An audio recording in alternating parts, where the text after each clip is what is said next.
Bienvenue dans mon podcast La lumière est au bout du couloir. C'est le podcast pour celles et ceux qui sentent que quelque chose en eux ne peut plus continuer à vivre à moitié. Celles qui ont réussi et ceux qui ont réussi à l'extérieur, mais qui savent qu'à l'intérieur, il y a un appel plus grand. Je suis Marine Plantier, entrepreneur, coach, enseignante en souveraineté et liberté intérieure, éveilleuse de conscience et guérisseuse d'âme. Aujourd'hui, j'accompagne les femmes, mais aussi certains hommes, à se souvenir de qui ils sont vraiment, à sortir des loyautés invisibles, à quitter des identités qu'ils ont empruntées dans cette vie et dans d'autres, à oser être souverains, souveraines dans leur propre vie. Et surtout, ce que je fais, c'est qu'on enlève les couches qui ont été mises pendant des années, et peut-être dans des vies antérieures aussi, afin de retrouver sa puissance. Ici, je ne parle pas de développement personnel pour améliorer ou devenir la meilleure version de soi.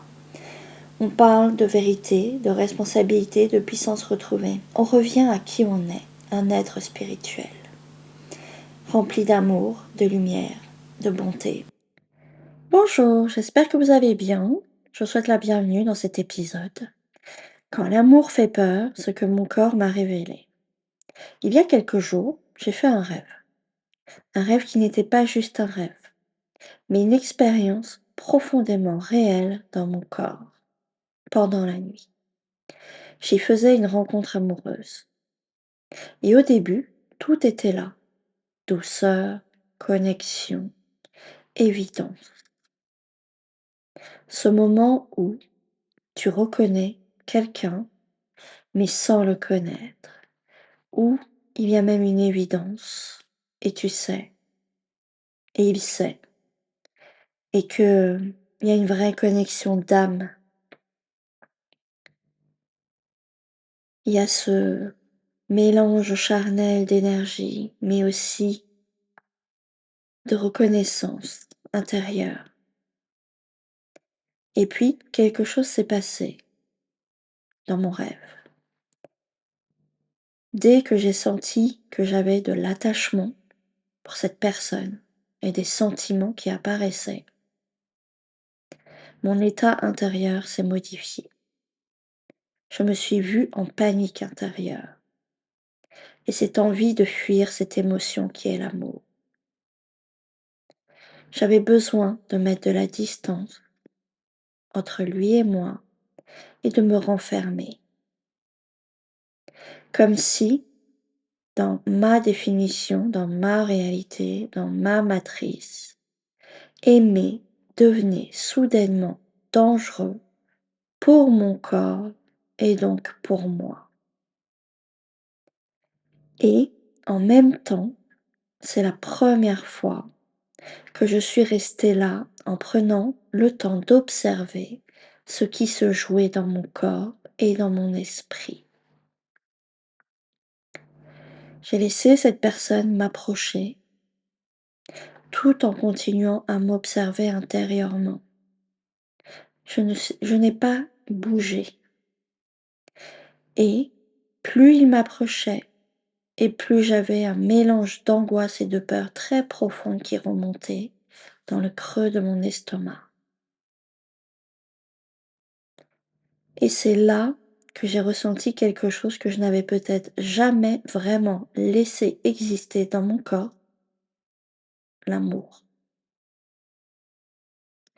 Pas un amour mental, pas une projection,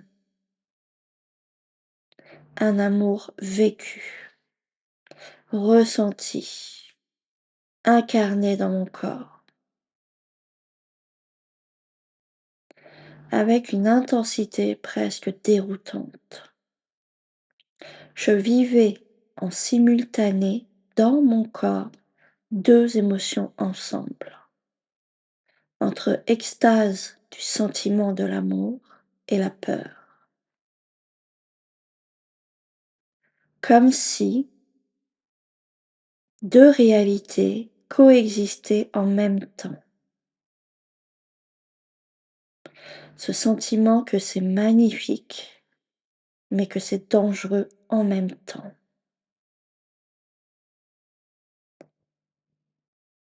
Et là, j'ai compris quelque chose de fondamental. Je n'ai pas peur d'aimer. J'ai peur de ce que l'amour active dans mon corps et dans mon lien avec l'autre. C'est le lien qui était problématique pour moi. C'est-à-dire que le lien d'attachement pour moi est dangereux, car insécure et lié à mon enfance. J'ai réalisé que mon corps, lui, a une mémoire, et ce n'est pas la première fois que je le réalise. Lorsqu'on s'autorise à ralentir, lorsqu'on s'autorise à s'écouter, lorsqu'on s'autorise à conscientiser les choses, pour moi, il y a des choses qui émergent de nous pour nous montrer ce qui est présent, comme si une lumière s'allumait à l'intérieur de soi. Et c'est la première fois que je réalise que cette peur que j'ai ressentie dans tout mon corps et cet amour sont une mémoire de l'enfance, une mémoire du lien d'attachement que j'ai créé avec mes deux mères, une mémoire de mon attachement avec mon parent.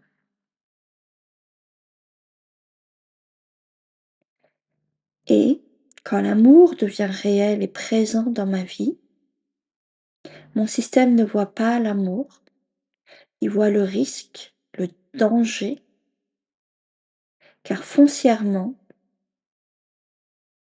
il a peur. Peur de ce qui peut arriver. Le risque d'être abandonné, le risque d'être blessé, le risque de disparaître dans la relation, fusion ou fuite, le risque de s'engager réellement avec l'autre. Parce qu'en s'engageant, je prends le risque de souffrir. Mais est-ce que l'amour vaut pas plus que ça? Le risque qu'en face, il n'y a personne lorsque je demande de l'attention ou un câlin, ou que je manifeste un besoin précis. Car c'est comme ça que j'ai grandi, avec deux mères ambivalentes, ce qui a créé chez moi le même schéma.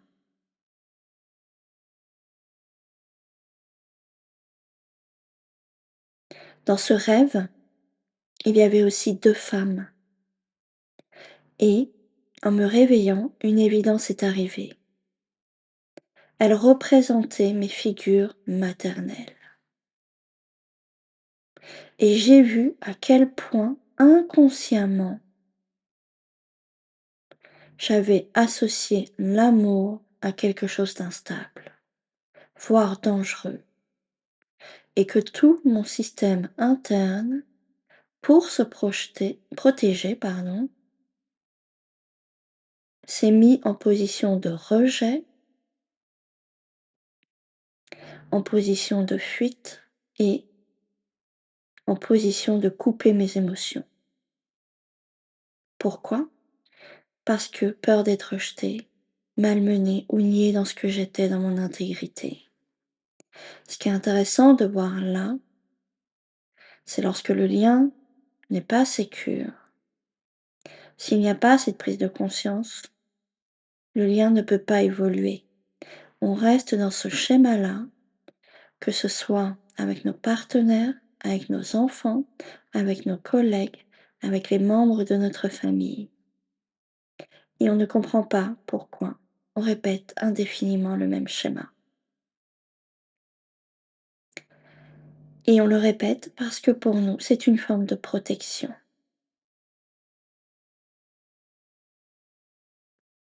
Et le constat que j'ai pu faire, c'est que j'ai pas été capable de créer un lien sécure avec elle. Aujourd'hui, c'est juste un fait. Et je comprends leur manque, leurs blessures, leur comportement, leur attitude. Mais pour moi, c'est là où c'est la responsabilité du parent, d'arriver à créer un lien sécure avec l'enfant. Chaque parent ici devrait se former. Quand il y a les cours d'accouchement, il devrait y avoir une formation sur les liens d'attachement, sur le système nerveux, sur le développement neuronal et émotionnel de l'enfant, pour que chaque mère ait les outils aujourd'hui pour savoir comment être avec son enfant. La deuxième chose aussi, c'est que ce rêve ne m'a pas seulement montré ma peur, il m'a montré combien je n'avais pas été capable de m'engager avec mes partenaires par peur. Alors oui, sur le papier, j'étais engagée, mais dans la relation en tant que telle, non. Et quand on s'engage pas dans une relation, je peux vous promettre qu'en face de vous, vous avez un partenaire qui ne s'engage pas non plus, parce qu'il est dans les mêmes blessures que vous. Et que l'amour demande de l'engagement sincère, de l'engagement qui vient du cœur, même si on a peur de souffrir. C'est là où il y a les plus belles relations. Et donc, ce rêve ne m'a pas seulement montré ma peur, il m'a montré une ouverture en moi, un endroit en moi capable de dire j'ai peur, mais je reste. Je suis en sécurité, je ne risque rien. Même si tout mon corps tremblait la peur, et même si tout en moi voulait fuir. C'est la première fois de ma vie que je fais l'expérience de cet état intérieur et que je ne retourne plus dans mes schémas. Et je pense que c'est le plus beau cadeau que j'ai reçu pour mon anniversaire qui est aujourd'hui, de là-haut. Comprendre combien je fuyais, combien j'étais dans la peur, combien je n'étais pas dans l'écoute de mon corps et ni de ce que je ressentais intérieurement, combien je n'écoutais pas mon intuition, combien je n'écoutais pas l'énergie qui était présente, combien je n'étais pas dans la capacité de créer un lien sécure avec moi et avec les autres, combien j'ai dû apprendre à traverser toutes ces épreuves pour le comprendre, combien j'ai dû aussi traverser des montagnes russes d'émotions, d'événements, pour enfin mettre de la lumière dessus. Et vous savez quoi? Ça, c'est nouveau. Et ça s'appelle de la guérison. On est d'accord que c'est pas stabilisé et qu'il va y avoir besoin de pratique au quotidien pour changer et persévérer dans ce nouveau schéma. Et c'est comme ça que ça fonctionne. C'est une prise de conscience tout d'abord, puis ensuite un shift intérieur qui se fait en se disant ok, là, cette version-là qui faisait comme ça, je veux plus faire de cette manière-là, je veux changer ma façon de faire, ma façon de réagir, ma façon d'agir en règle générale. Et c'est comme ça aussi qu'on libère les émotions à l'intérieur de soi. Car ce que j'ai compris, c'est que nos émotions, qui est notre troisième corps après le corps physique et le corps énergétique, restent tant qu'on ne les a pas enlevées. Et ça fait qu'on ne vibre que cette énergie-là. Donc plus tu mets de conscience sur tes schémas, plus tu libères des émotions derrière. Parce que je me suis rendu compte aussi que pendant très longtemps, j'ai confondu amour sain et intensité. J'ai longtemps été attirée par des relations instables, déséquilibrées, parfois même violentes et maltraitantes, chaotiques, instables, où ça sonne le chaud et le froid, où il y a du manque de respect, il n'y a pas d'écoute, il n'y a pas d'intelligence émotionnelle ni relationnelle, il n'y a pas d'ancrage, il n'y a pas de présence intérieure. Et pendant longtemps, je ne comprenais pas pourquoi. D'où venait le problème concrètement? Parce que je voyais bien que j'étais attirée par des partenaires qui ne me convenaient pas. Mais je n'avais pas compris qu'est-ce qui déclenchait chez moi cette projection de partenaire. Je n'avais pas compris que ma protection de fuite, au lieu d'avoir le courage d'y aller et de dire avec bienveillance ce qui était nécessaire à être exprimé, j'en étais incapable. J'ai tellement longtemps nié mes besoins, mes limites. Je pensais que c'était normal et que je devais accepter les choses telles qu'elles étaient. Et que tout le monde faisait ça. Pour moi, c'était même un manque de personnalité à l'intérieur de moi, un manque de positionnement et de présence à qui je suis. Et j'avais pas vu encore qu'il existait des personnes stables, sécures, intègres, loyales autour de moi. C'était pas dans ma matrice, puisque c'est pas ce que j'étais moi. Mais aujourd'hui, après toutes ces prises de conscience, je commence à voir des personnes comme ça, dans ma matrice. Comme si, en ayant eu toutes ces prises de conscience, on change la feuille du film et on passe à une nouvelle vision des choses. Et pour y arriver, ça m'a demandé un travail de plusieurs années, un travail de prise de conscience, un travail de recul, un travail de ralentir alors que j'ai toujours été extrêmement speed. Mais aujourd'hui, je m'autorise de plus en plus à ralentir, à dire non quand c'est non, quand je sens et que je ressens que c'est pas juste pour moi. J'apprends à y mettre les formes évidemment,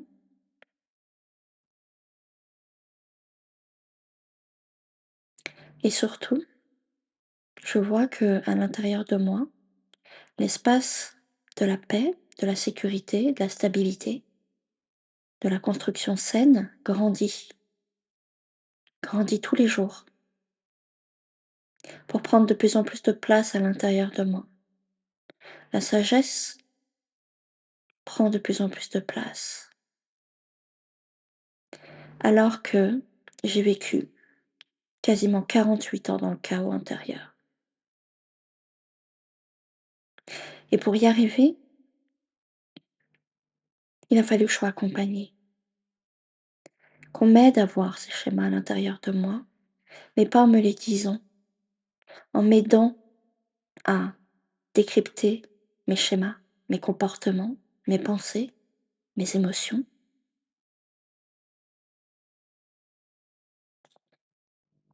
Et pourquoi mon système ne connaissait que ça? Parce que j'avais grandi dans cet environnement. C'était familier pour moi de choisir quelqu'un de chaotique. Et normal, c'est la matrice dans laquelle j'ai grandi.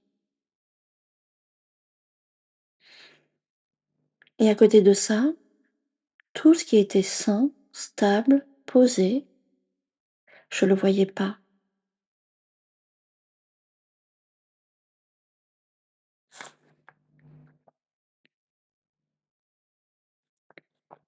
La sécurité, le lien proche, l'engagement sain m'a longtemps paru fade, ennuyeux. Je trouvais ça pas intéressant. Mais ce que j'avais pas compris, c'est qu'on peut rien construire dans le chaos. Le chaos n'attire que du chaos et de la souffrance et des relations chaotiques. Et que pour construire solidement une vie, un projet, il y a besoin de calme, de sécurité, de stabilité, de communication dans laquelle on peut parler sans se sentir pas accueilli, pas écouté, pas respecté. Et aujourd'hui, ce que je comprends, ce n'était pas de l'ennui pour moi, c'était de la sécurité que je ne savais pas encore reconnaître en moi, parce qu'elle était là, cette sécurité. Mais c'est plutôt l'insécurité qui prenait toute la place à l'intérieur de moi.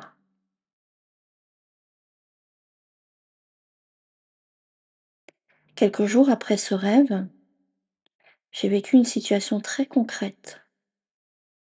J'étais sur un salon et un homme s'est assis face à moi. Mon corps s'est contracté immédiatement à partir du moment où il s'était assis en face de moi et que son regard a croisé le mien.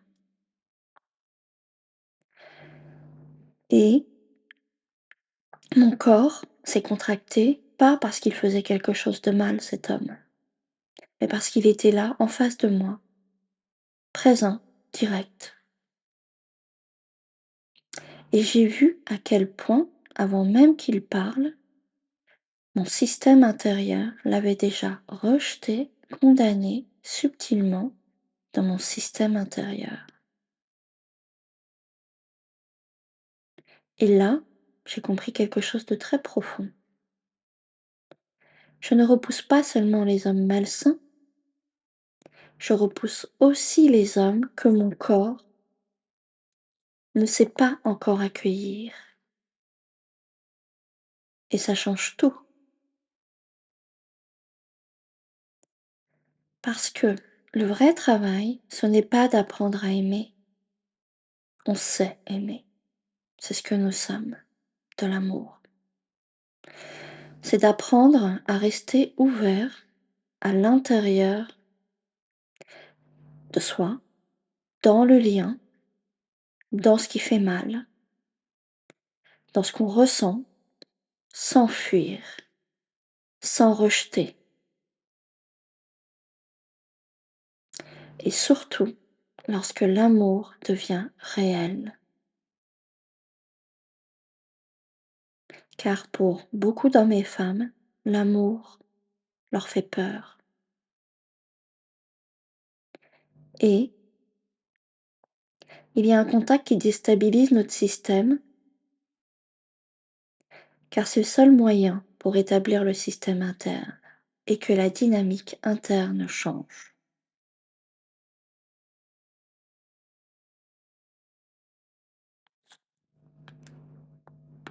Et puis, lorsqu'on est dans cet état, à l'intérieur de soi, c'est de se poser la question et de prendre le temps de se demander, est-ce que ce lien est juste et sécure pour moi?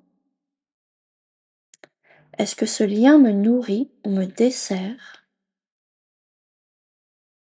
Est-ce que ce lien me fait du bien ou m'angoisse ou me stresse?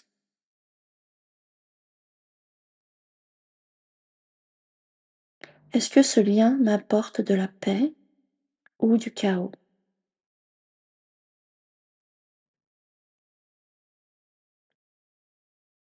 Aujourd'hui, je vois avec une clarté nouvelle et beaucoup plus précise tous les mécanismes qui se mettent en route lorsque je suis confrontée au lien, à la proximité, à l'amour.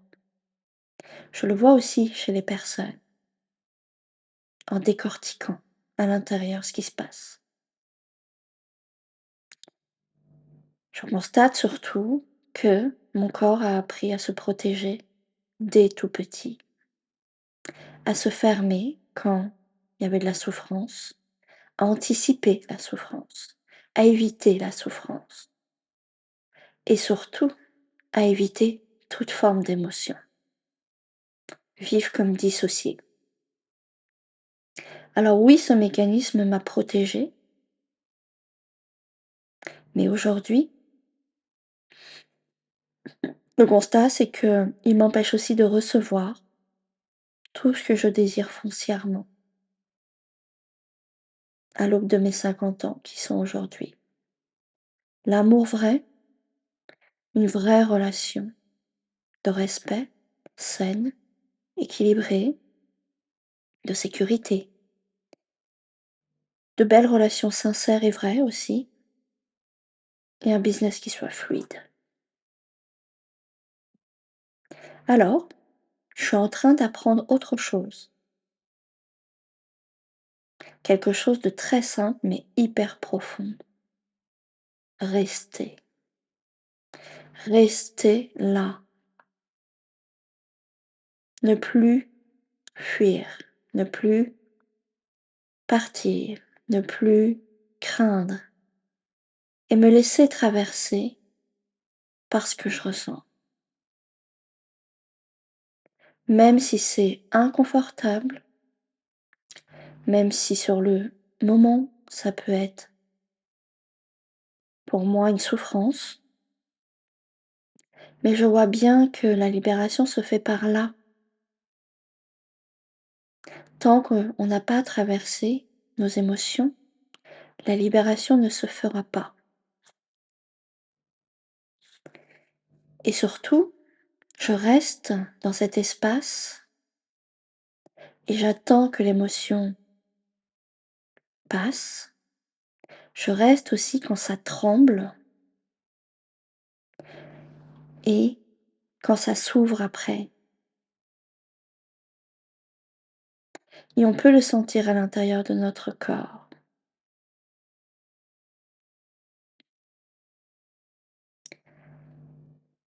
Une émotion dure 90 secondes, ce qui fait 1 minute 30 à peu près. Ce qui n'est pas long en fin de compte, hein. C'est presque le temps qu'on nous demande pour prendre le temps d'observer notre système et en l'observant et en ne quittant pas cet espace, on augmente au fur et à mesure la sécurité. Le danger diminue parce qu'il voit qu'on est capable de l'accueillir.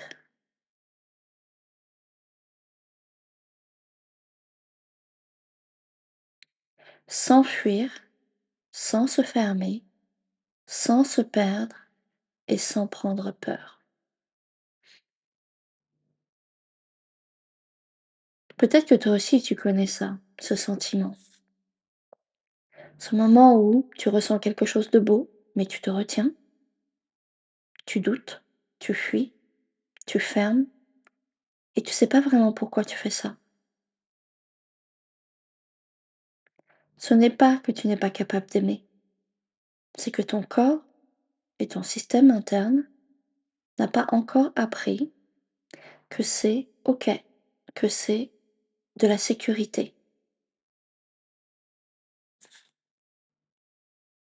Et ça s'apprend, pas avec la tête, mais en revenant encore et encore dans ton corps, en prenant le temps de regarder, de ralentir, d'observer et de poser des mots sur tes émotions, des états internes. C'est que par ce biais que la libération des émotions se fait. Alors aujourd'hui, j'ai envie de te laisser avec ça. Tu n'as pas peur d'aimer, non. Tu as peur de revivre ce que l'amour a déjà réveillé en toi, c'est-à-dire tes peurs, tes souffrances, tes liens d'attachement insécures, et que l'autre ne soit pas là pour toi. Et ton chemin, Ce n'est pas de forcer la relation ou de te mettre en couple avec une nouvelle personne. C'est d'apprendre doucement, pas à pas, au jour le jour, à rester ouverte sans te perdre. J'espère que cet épisode vous a plu. Pour moi, c'est un épisode très intime. Je vais vraiment au cœur de ce que je vis moi-même à l'intérieur pour vous donner des pistes de réflexion, des idées de voir les choses sous un autre angle. Et je vous retrouve dès vendredi prochain pour un nouvel épisode. N'hésitez pas à le partager cet épisode avec une personne que vous connaissez et qui aurait peut-être besoin de l'entendre. Et likez pour m'aider à le faire monter dans les statistiques. Je vous remercie et je vous dis à vendredi prochain. Au revoir.